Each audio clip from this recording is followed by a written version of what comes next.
The Gormenghast Trilogy by Mervyn Peake. Book 1. Titus Groan. The Unearthing of Barquentine.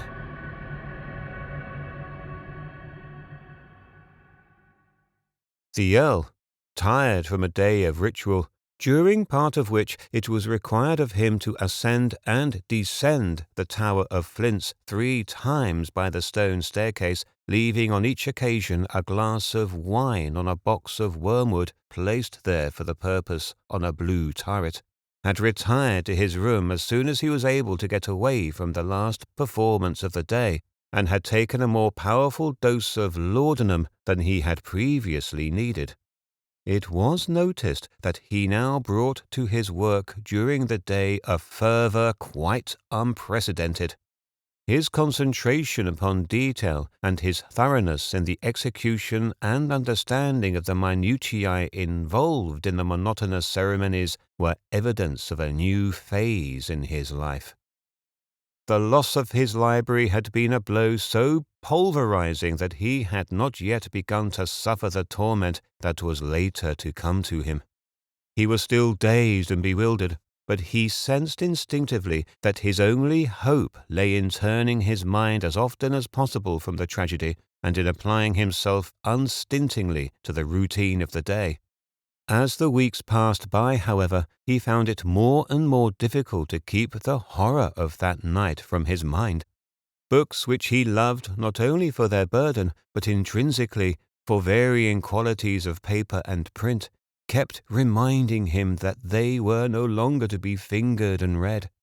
Not only were the books lost and the thoughts in the books, but what was to him perhaps the most searching loss of all, the hours of rumination which lifted him above himself and bore him upon their muffled and enormous wings.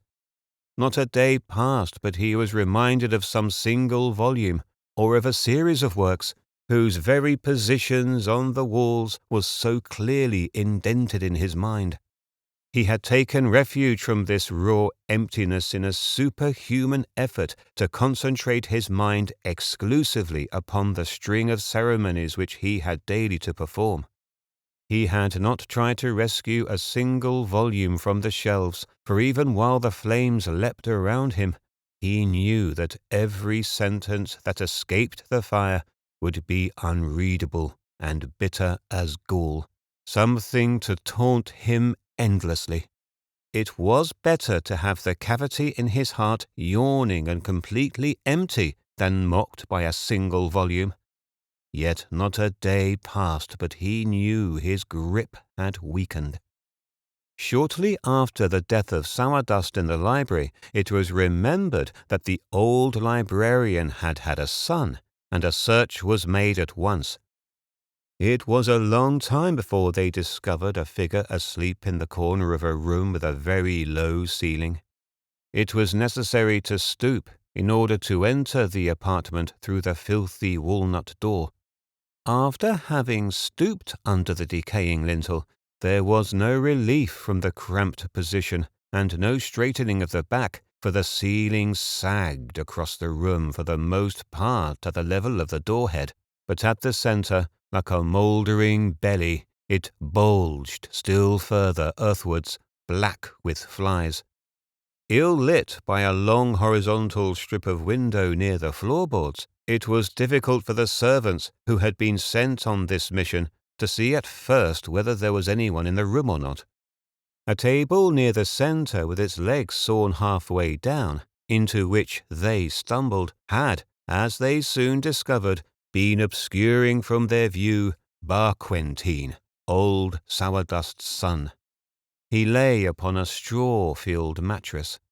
At first sight the servants were appalled at the similarity between the son and the dead father, but when they saw that the old man lying on his back with his eyes closed had only one leg, and that a withered one, they were relieved, and straightening themselves, were dazed by striking their heads against the ceiling. When they had recovered, they found that they were kneeling, side by side, on all fours. Barquentine was watching them. Lifting the stump of his withered leg, he rapped it irritably on the mattress, sending up a cloud of dust. "What do you want?" he said. His voice was dry like his father's, but stronger than the mere 20 years that lay between their ages could have accounted for. Barquentine was 74. The servant nearest him rose to a stooping position, rubbed his shoulder blades on the ceiling, and, with his head forced down to the level of his nipples, stared at Barquentine with his loose mouth hanging open. The companion, a squat, indelicate creature, replied obtusely from the shadows behind his loose-lipped friend. "He's dead!" "Whom are you talking of, you oaf?" said the septuagenarian irritably, levering himself on his elbow and raising another cloud of dust with his stump. "Your father!" said the loose-mouthed man in the eager tone of one bringing good tidings. "How?" shouted Barquentine, who was becoming more and more irritable. "How? When? Oh, don't just stand there staring at me like stenching mules." "Yesterday," they replied. "Burnt in the library. Only bones left." "Details!" yelled Barquentine, thrashing about with his stump and knotting his beard furiously as his father had done. "Details, you bladderheads! Out of my way! Out of the room, curse you!"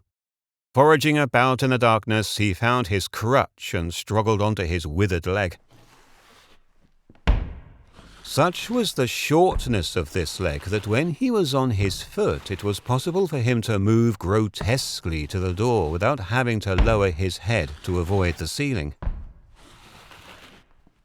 He was about half the height of the crouching servants, but he passed between their bulks like a small, savage cloud of material, ragged to the extent of being filigree, and swept them to either side. He passed through the low door in the way that infants will walk clean under a table, head in air, and emerged triumphantly on the other side. The servants heard his crutch striking on the floor of the passage and the alternate stamp of the withered leg.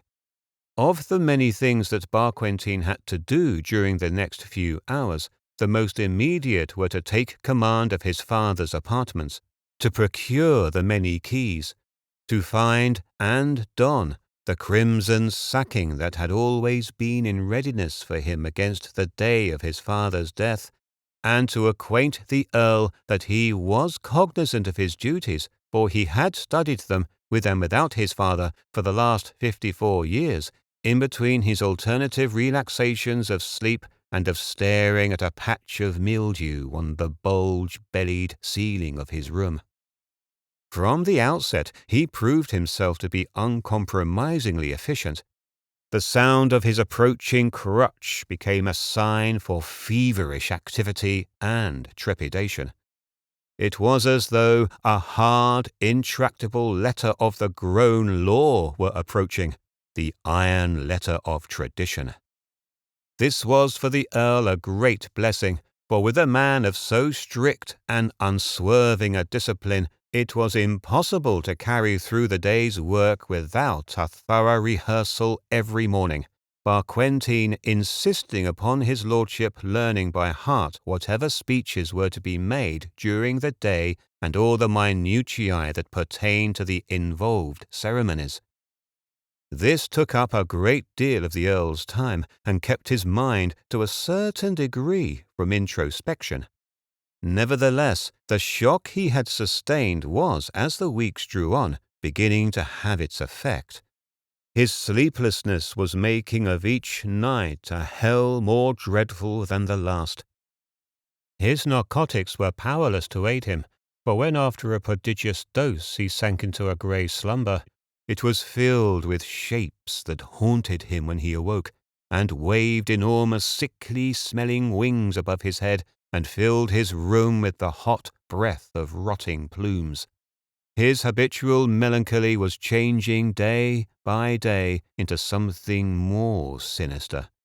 There were moments when he would desecrate the crumbling and mournful mask of his face with a smile more horrible than the darkest lineaments of pain.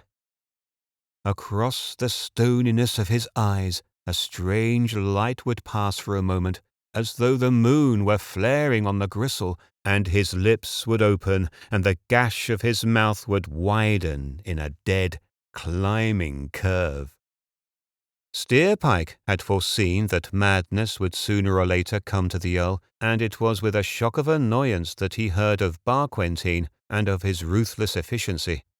It had been part of his plan to take over the duties of old Sourdust, for he felt himself to be the only person in the castle capable of dealing with the multifarious details that the work would involve, and he knew that with the authority which could hardly have been denied him, had there been no one already versed in the laws of the castle, he would have been brought not only into direct and potent contact with Sepulchrave, but would have had opened up to him by degrees the innermost secrets of Gormenghast.